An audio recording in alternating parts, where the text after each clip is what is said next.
अस्सलाम वालेकुम। कैसे हैं आप सब? उम्मीद है आप सब खैरियत से होंगे। आप लोग का वेलकम है मेरे चैनल सोल पाथ पर। तो जनाब, बात करते हैं आज इस टॉपिक पर कि आखिर डीएम क्या चाहता है डीएफ से और डीएफ क्या चाहती है डीएम से। ठीक है, यहाँ पर हम इनर फीलिंग्स देखेंगे कि डीएम बेसिकली चाहता क्या है डीएफ से। ठीक है, और डीएफ बेसिकली चाहती क्या है डीएम से। तो आज हम इस टॉपिक पर जो है वो बात करेंगे ताकि हमें पता चल सके अंदर की बात। तो सबसे पहले हम जान लेते हैं कि डीएम क्या चाहता है अपनी डीएफ से। डीएम हर वक्त दुनिया के प्रेशर में रहता है। लोग उसे कहते हैं स्ट्रॉन्ग बनो, नहीं रोना, इमोशनल मत हो। लेकिन जब वो डीएफ के करीब होता है तो उसका दिल चाहता है कि कोई हो जहां वो अपने इमोशंस ओपनली शेयर कर सके। वो चाहता है कि डीएफ उसे समझे, जज ना करे और उसकी इमोशनल सेफ्टी बन जाए। अगर डीएफ उसे बिना गुस्से, बिना ब्लेम के सिर्फ सुन ले तो डीएम हील करना शुरू करता है। डीएम का दिल पास्ट के गिल्ट और बोझ से भरा होता है। वो कभी इमोशनली इमेच्योर था, कभी गलती की होती है। वो चाहता है कि डीएफ उसे तब भी एक्सेप्ट करे जब वो टूट चुका हो। उसका दिल कहता है कि क्या तू मुझे तब भी प्यार करेगी जब मैं अच्छा ना लगूं। जब डीएफ बिना बदलवाने की कोशिश के प्यार करती है, डीएम का कॉन्फिडेंस वापस आता है। बेसिकली डीएम ये चाहता है कि वो जैसा है, जिस भी तरह का है, उसे वैसे ही एक्सेप्ट किया जाए। यानी कि उसमें जो भी आदत हैं, जो भी इमेच्योरिटी है, वो जिस भी तरह से है उसे वैसे ही कबूल किया जाए। जो कि डीएफ के लिए बहुत ज़्यादा मुश्किल हो जाता है क्योंकि डीएफ को डीएम अपने मुताबिक चाहिए होता है। अक्सर डीएम जो है वो चुप हो जाता है, लेकिन इसका मतलब ये नहीं कि वो डीएफ से दूर है। उसे वक्त चाहिए होता है अपने दर्द और कन्फ्यूजन को समझने के लिए। वो चाहता है कि डीएफ उसे स्पिरिचुअल लेवल पर महसूस करे बिना प्रेशराइज किए।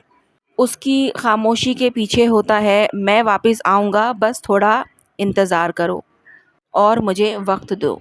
डीएम का ट्रस्ट तब टूट जाता है जब डीएफ हर बात पर शक करे या डीएम के डिसीजन को फोर्स करे। वो चाहता है कि डीएफ जो है उस पर भरोसा करे और उसकी टाइमिंग पर यकीन रखे। यानी जब डीएफ ट्रस्ट करती है बिना कंट्रोल किए तो डीएम उस ट्रस्ट का वैल्यू समझकर नेचुरली वापस आता है। डीएम को फ्रीडम चाहिए अपनी फीलिंग को समझने के लिए, खुद से कनेक्ट होने के लिए। वो जो है पोजेसिवनेस या फिर इमोशनल प्रेशर से दूर भागता है। उसका दिल कहता है कि मुझे छोड़ो मत, लेकिन मुझे सांस लेने दो। अगर डीएफ उसे स्पेस देती है बिना इनसिक्योर हुए तो डीएम ऑटोमेटिकली वापस खींचा चला आता है। अब यहाँ पर थोड़ी सी बात कर लेते हैं कि डीएफ क्या चाहती है डीएम से। डीएफ के लिए इमोशनल सच्चाई सब कुछ होती है। वो नहीं चाहती कि डीएम कंफ्यूज करे, झूठ बोले या फीलिंग्स छुपाए।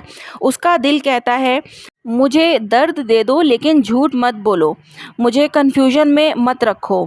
सच और क्लैरिटी से डीएफ का दिल जो है वो सुकून में आता है और डीएम यही नहीं दे पाता। डीएफ चाहती है कि डीएम कोई एफर्ट दिखाए, चाहे एक मैसेज, चाहे एक दुआ, चाहे एक एनर्जेटिक पुल। ठीक है, उसके लिए ये सब इस बात का सबूत होते हैं कि डीएम के दिल में भी डीएफ है। डीएफ चाहती है कि वो बोले ना सही, लेकिन फील तो कराए कि जो है तुम हो मेरे पास। यानी कि डीएफ की चाहती है कि डीएम इस तरीके से फील कराए कि डीएफ के पास है डीएम। लेकिन डीएम का रिएक्शन कुछ और ही होता है। वो साइलेंट हो जाता है या फिर दूरियां बनाता है और मतलब दोनों के एक्सपेक्टेशन दोनों से वो चाहता है कि डीएफ जो है वो मुझे छोड़े नहीं, मेरे पीछे रहे।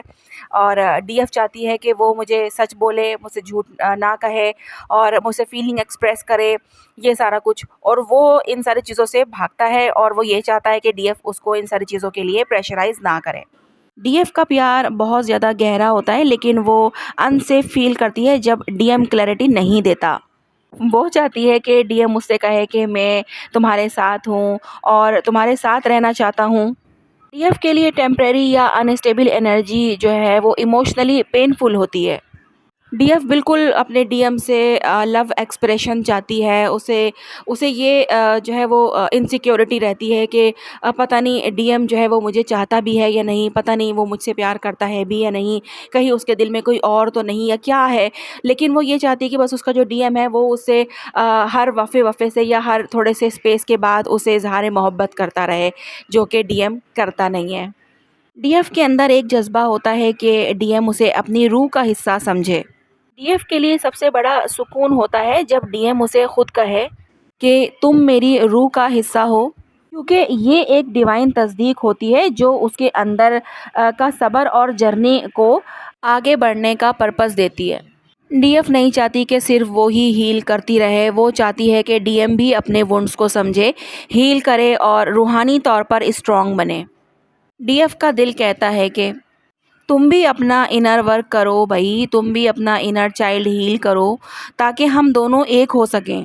डीएफ एक स्पिरिचुअल टीम जो है वो चाहती है जहां दोनों एक दूसरे को रूहानी रूप में सपोर्ट करें। लेकिन मसला ही यहाँ पर जब आता है, जब डीएफ जो चाहती है वो डीएम नहीं समझता और जो डीएम चाहता है वो डीएफ नहीं समझती।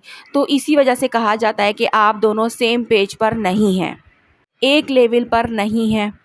डीएफ को तो डायरेक्टली जो है वो गाइडेंस मिल जाती है कि उसे आगे क्या करना है, मगर डीएम को कुछ पता नहीं होता। इसलिए वो अपने तरीके से जिस तरह उसको सही लगता है वो करता चला जाता है, भले वो ठीक हो या फिर ना हो।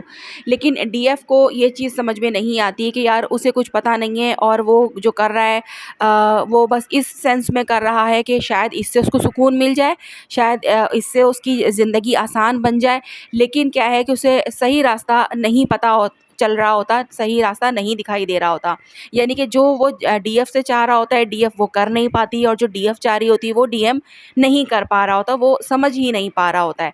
तो इसी वजह से जो है डीएम से ये कहा जाता है कि आप फिर थोड़ा सा डिटैच हो जाएं, या फिर डीएफ को ये कहा जाता है कि आप इनर वर्क करके ख़ुद को इतना हील करें कि वो जो भी कर रहा हो आपको उस पर फ़र्क ना पड़े। ठीक है, यहाँ तक आई बात समझ में? तो जनाब आज की वीडियो जो है वो यहीं तक है। मिलते हैं हम लोग नेक्स्ट वीडियो में। अपना बहुत ज़्यादा ख्याल रखिएगा और मुझे दुआ में याद रखिएगा। अल्लाह हाफ़िज़।